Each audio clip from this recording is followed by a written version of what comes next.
After having finished the mineral wool sound barrier installation, it was time to get working on the drywall. My main objective was to block sound from entering the home theater.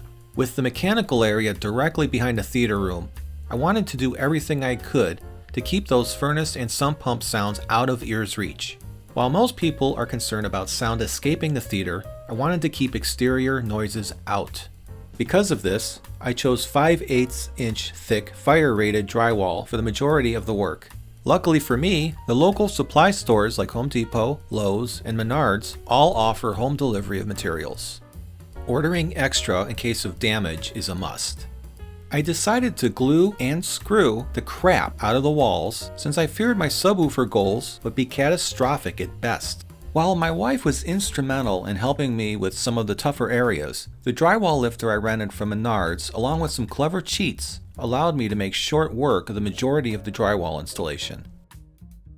As I work in the theater room, it occurred to me that I did not yet know how the cinema-wide projection screen would be installed. For my own sanity, I didn't want to hunt for a wood stud to mount any clips to after it was all done. So instead, I placed a layer of 1/2 inch plywood on the screen wall, making the entire surface mountable. Then, I just installed the drywall on top of that. And of course, it gets trimmed out to be flush with the framing. Now let's take a quick walkthrough of the completed drywall.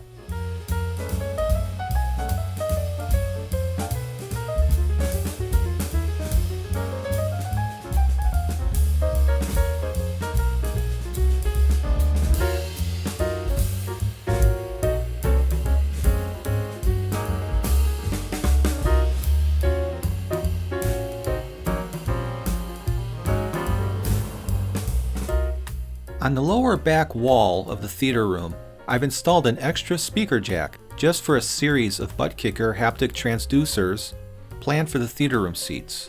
I hope to have a video for that project in the future. Behind the screen wall is where the primary front speakers and subwoofers will be. I've chosen a 5-speaker wall plate for the front left and right channels, along with center channel and 2 subwoofers.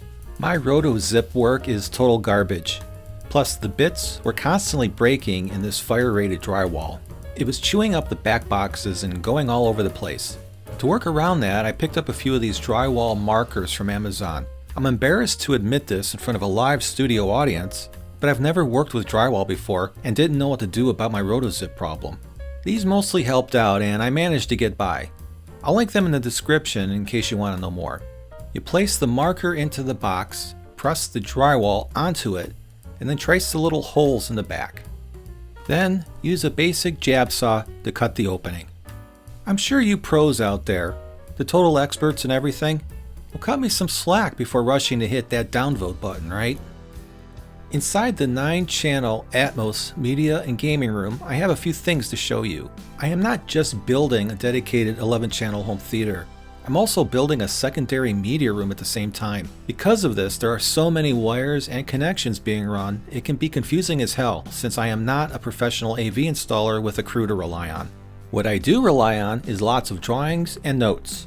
Until the final coat of paint goes on, you're never truly done with the process. During one of my revision stages, this media room has dual 18-inch sub boxes in it. I have a build video on my channel for those since I actually built those boxes already. I knew that having too many pieces of gear in this 11-foot by 14-foot room would create some heat issues. To help with that, I ran several cables from here to the server room with the intent to keep power amplifiers in there and out of here. Eventually things changed again and I went with smaller self-powered subs. The point is, I spent time and money running cables for no reason because my plans kept changing. Indecisiveness doesn't pay, folks. I custom built every single speaker connect for both media and home theater areas using these Sewell, Deadbolt, and Silverback banana plugs. In combination with spools of Cable Matters 14 gauge in-wall rated speaker wire, I constructed a total of 38 pairs of cables, smaller pairs for the wall jack to the surround speakers, slightly longer pairs from the AV equipment to the wall jacks, and the longer sets for the floor standing speakers, with a little help from these dudes. Getting back to my super sweet drywall work, there's the projector cutout and the future back channel left and right surround speaker cable boxes, side channel boxes, and 4 ceiling speaker cutouts. All the electrical outlets and faceplates in the theater room are black, but It wasn't till later on that I noticed they reflected too much light, and I had to spray them all with a clear matte spray paint. Basically, everything I put in the room had some kind of sheen to it that had to be treated. Since my home theater is not high-end and only consists of a few components, this area acts as both the projector room and the server room. It's a convenient and out-of-the-way mini command center. The back wall has its own dedicated 20 amp line for the media server and any additional media storage devices I may need into the future. There are two 8K rated HDMI cables run from the media room so I can house the PC used for gaming and production, keeping it out of the media room entirely. I'll use this simple pass-through wall plate for the cables. There are several Cat6 cables, not only for internet access, but also for peripheral extenders from the media room. Here are two more dedicated 20 amp lines for the AV receiver and power amps for the subs. Here are 11 speaker wire runs for the audio. Each is labeled with red marker for its location. I prematurely installed an incredibly long Better Cables RCA line for those subs I decided not to use. I'll be hooking up all those runs to these faceplates for easy connectivity later on. Ziploc sealed for their protection, I've got a bunch of RJ45 keystones for the various Cat6 cables that branch off in all directions, most of which will go right there. The recessed lighting I have in the theater room is currently using really bright bulbs to help me work. They will be replaced with much lower intensity ones when the theater is completed. For some reason, I felt the need to add a separate switch for the lights behind the screen. Looking back on that now, it was a real waste of time.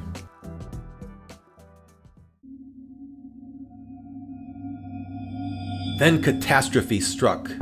The evil HOA sent me a letter reminding me that I need to fix my yard.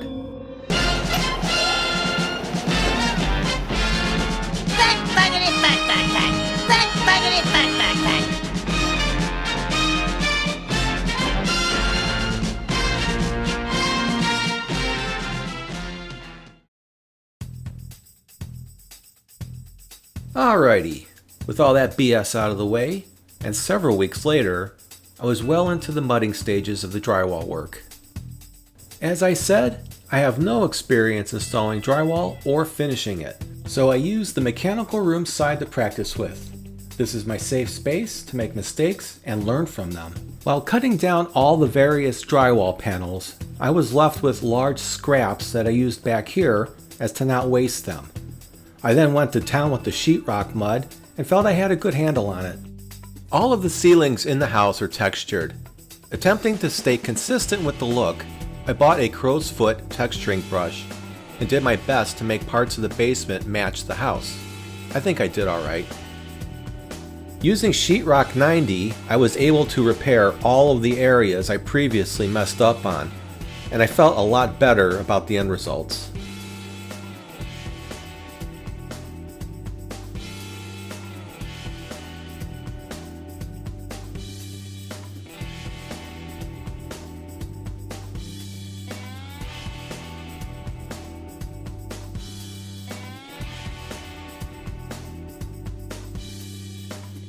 I was hoping to complete this video series at 3 episodes, but I have a lot more to show you, so I will wrap this one up at around 10 minutes. Stay tuned for the 4th and final chapter as I finish up this 3-year dedicated home theater project.